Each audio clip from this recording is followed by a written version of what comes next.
Welcome back to the FamilyDeal.com 7 Sports Cave. Happy to bring into the mix one of my absolute favorite writers from The Athletic. Emily Walden covers all the Tigers farm system, minor league stuff. She's all about the draft and the big league club as well. She's obviously knows the guys that are now playing up there, covering them in the minor league system. Welcome back. Happy to have you. Thank you so much. Yeah, good to be back. How's it been for you this last? I haven't seen you in what, 2-3 months? How's it been for running around? It's been about that. It's been the busiest year I've had so far, but definitely, good to kind of dig a little deeper into the Tigers farm system, try and find a few more interesting guys, because as we all know, fans need a little encouragement right now. Yeah, let's start with that encouragement. It might come in the form of the trade deadline the next couple of days.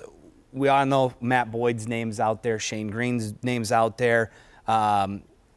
Who else are we really kind of thinking might be somebody who's, when the name pops out? You said Joe Jimenez to me before we started, and I was like, well, who, what? Yeah, there's been a little bit of chatter about him. Nick Castellanos is obviously another one who getting a lot of talk as far as pieces who may move.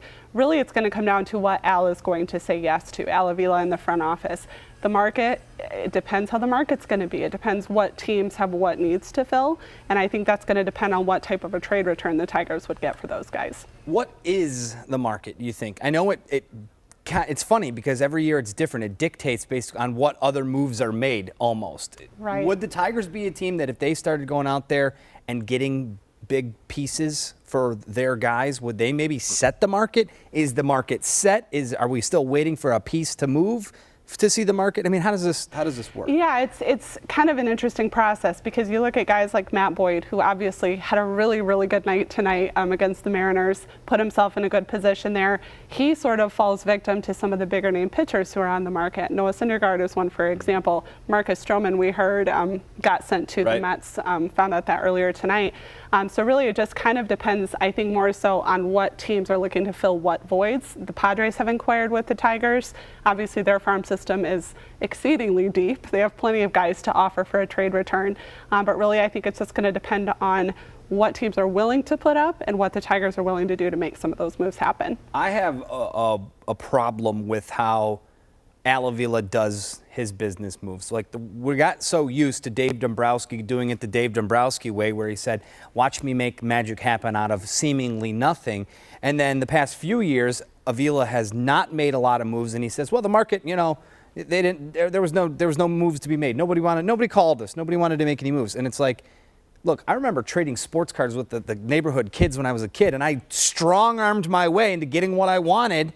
And I feel like if we're in this rebuild, selling these pieces off to get what you need is the approach that's a little bit more necessary. Why is it that he's not as aggressive in that sense? He, among general managers, is not known for being as aggressive as, say, A.J. Preller with the Padres, who's a lot more wheel and deal, try to make some of those moves happen. At this point in the rebuild, I don't think he has a choice. I think he has to show the fan base, I'm willing to make some moves this year. I'm willing to kind of shift some things around, get some key guys. You've got to fill some of those voids. If you hope to turn this season obviously around next year, you don't want to repeat what 2019 has been. Yeah, let's maybe key in on Nicholas Castellanos for just a minute. I mean, he's been very vocal the last couple of weeks talking about Comerica Park's dimensions being as big as they are, and just it almost looks like he just doesn't want to be here anymore, but he's trapped and he can't say, I don't want to be here anymore. Do they have to move him at this point? I think it would be good for him. I think mentally he's just at a place where he needs a new change of scenery. He needs to be in a better, healthier place mentally. And for him, you're looking at probably a return near JD Martinez. You've got a suboptimal outfielder with a fairly good bat. So what can you get for him? Likely a few lottery tickets, maybe some younger guys. What the Tigers need to target now, though, is guys who are at least AA or higher. If you want to put yourself into contention in the next few years, you've got to put some of those pieces in place. So it's going to be interesting what direction they go. Yeah, last time you were here, you weren't telling me the next few years was going to be contention years. You said more like 2022, maybe beyond that. Yeah. Fans always want to look towards something.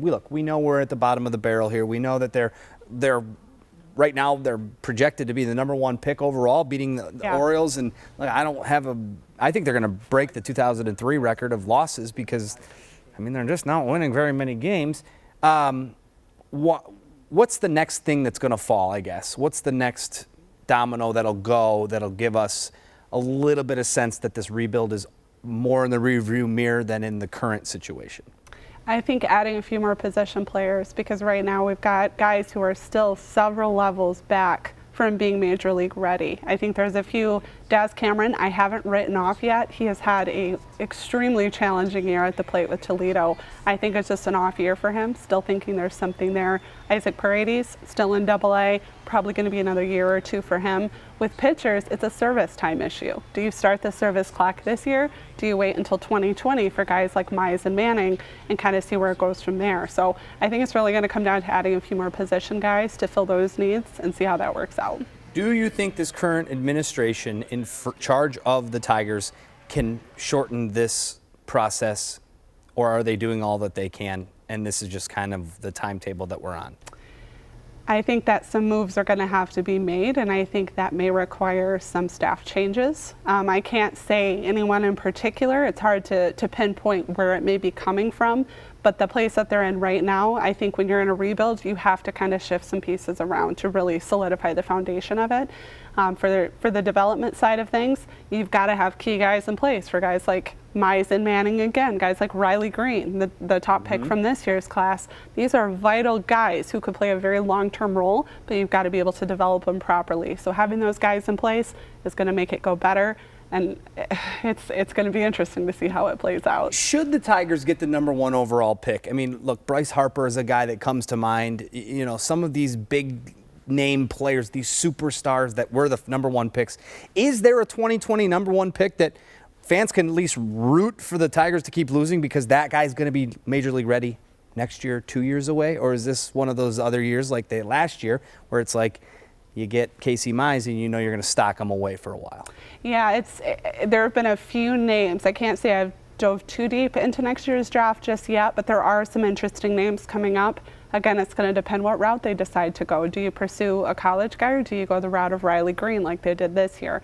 You've got to have guys who are closer to the major league level, or I think we're going to repeat a little bit of what we've seen this year. So it's going to be a matter of kind of changing that position a little bit and putting that focus where it needs to be moving forward. Emily Walden, you can read her every single day at theathletic.com. Make sure you get your subscription for that. She does a great job, as do all the writers over there as well. Thank you so much for coming. Enjoy the rest of your summer. Yes, you as well. To wind down a little bit. Little bit. All right, we'll have her back on the show very soon. Coming up next, though, a few final thoughts on the FamilyDeal.com 7 Sports Cave. Stay with us.